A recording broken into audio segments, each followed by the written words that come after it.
Vivian made this, and it's about Julian.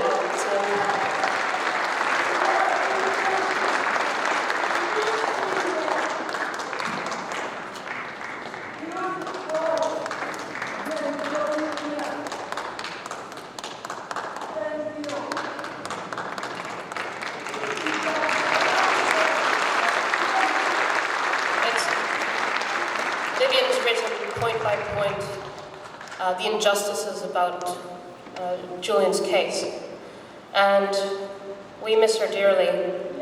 And Vivian was such a courageous person, and she was really a leader.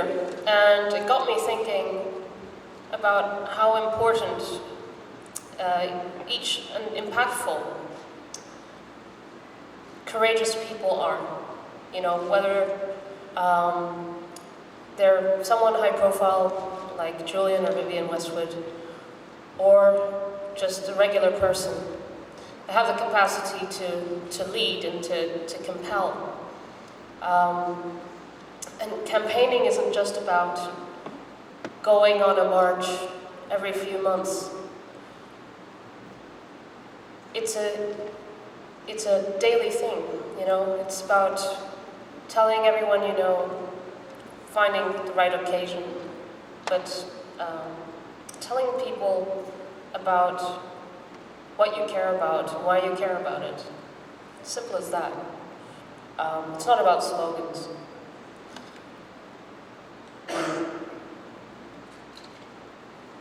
I think recently there's been a lot of progress in the campaign.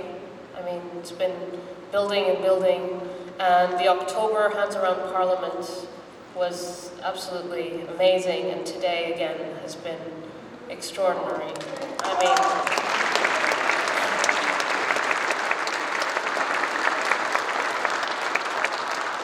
I was looking back, you know, we were behind the banner, and as far as the eye could see, there was this incredible carnival, and I was watching the people who were just, you know, going out about the town on a Saturday evening, and the response was so positive. Everyone was filming, they were trying to find out what it was about, they were engaged, you know, and I think this carnival has had an enormous impact on central London today. So yes, we were thousands marching, and many thousands more who saw the message and who are now interested and want to find out more. So thank you.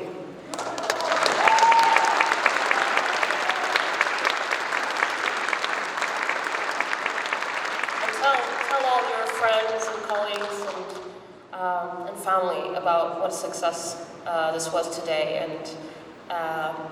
and encourage them to come next time, because we need to build and build until the movement is so big.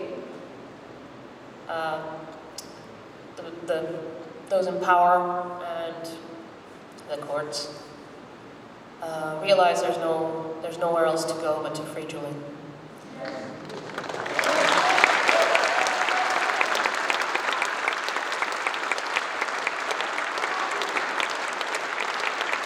There's been some really wonderful events. The Belmarsh Tribunal that Jeremy Corbyn was talking about was a huge success. The press club was ram-packed. You know, it was, and the speakers were fabulous. And I think Julian's case is impossible to ignore anymore. And it might be the case that for the media, this is being ignored here in this country, but sorry. In a way, it's because it's bigger than them.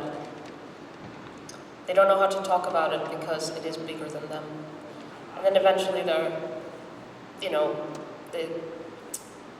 we have the joint statement by the five publications, which is a huge step forward. And I think there's a complete consensus within the media that Julian should not be extradited and that he should be freed. But the media should be speaking louder. But regardless, WikiLeaks 13 years ago started a revolution in the media. And it became bigger than The Guardian, bigger than the New York Times, bigger than Der Spiegel, right? And that's partly why Julian was attacked by those very publications in the beginning. Because WikiLeaks journalism had surpassed by a long shot what those publications had achieved and how they were doing things. And it started a revolution that we can see now. There's so much independent media. People get their news from many sources, not just one and not just the official one. And that's a healthy development. And that's in large part thanks to Julian. Julian also, through WikiLeaks, privileged the truth over commentary. Commentary is fine, as long as it's based on the truth. So there have been many very good events, the Belmarsh Tribunal, and I've been doing things like speaking to a very interesting organization that's small, but has a very good purpose, which is to demilitarize education, to stop arms companies from funding research at universities.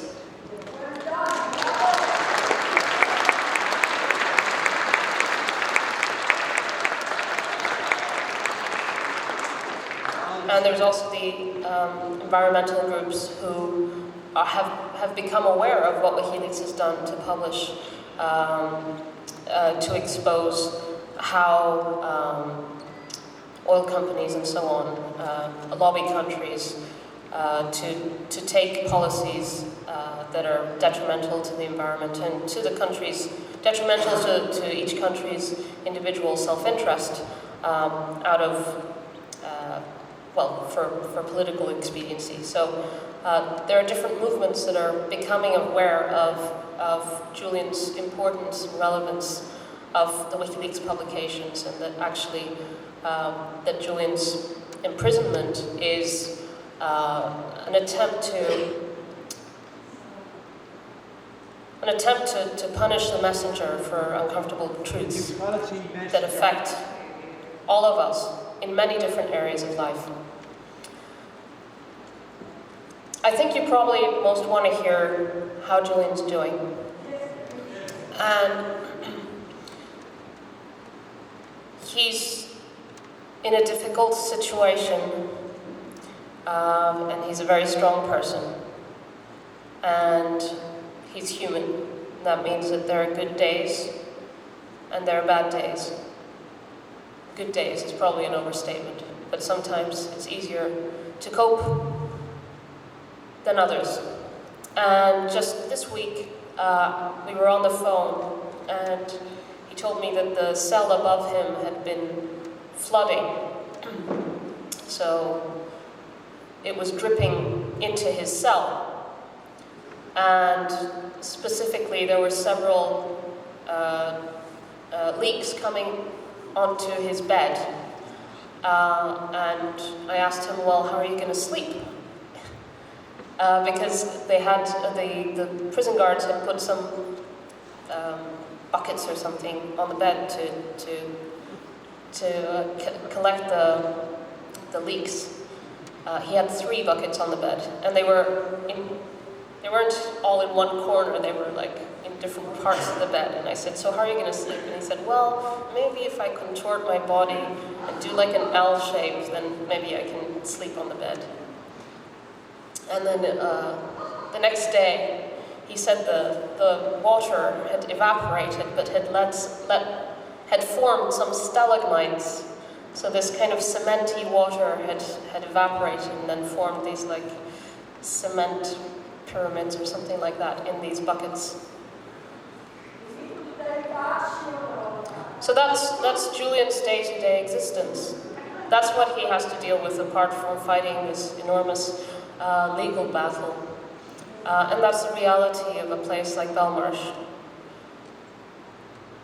He shouldn't be there. And I think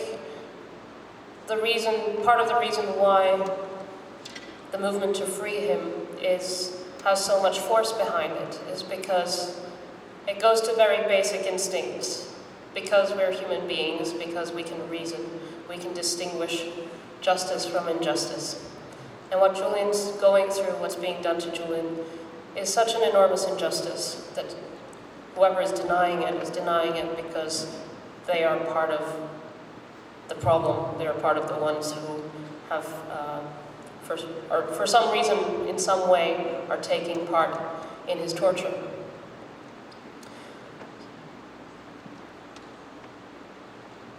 I wanted to end in an upbeat way.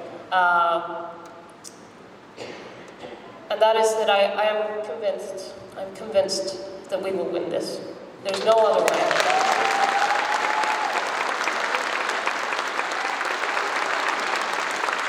Politicians, those in charge, they know this is a political case. They know that the courts know this is a political case. It's a bit embarrassing for them, right? It's embarrassing because it is a political case. And now they've got themselves in a position where it's clear that the law has been abused, that the UK is keeping the most important political prisoner, well, the most famous and one of the most significant cases of political imprisonment in history is right here in London. And they have to find a way out.